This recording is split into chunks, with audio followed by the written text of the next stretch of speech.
In front of me is Samsung Galaxy Z Fold 7 and today I would like to show you how you can locate all your downloads.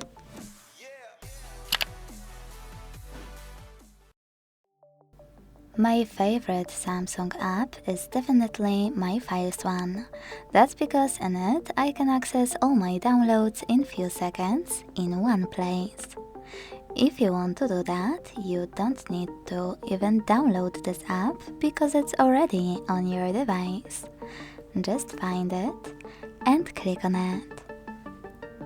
Now tap on those three lines at the top left corner and tap on Downloads. As you can see, all my downloaded files are over here.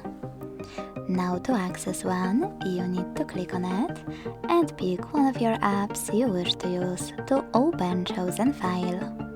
Then select just once or always.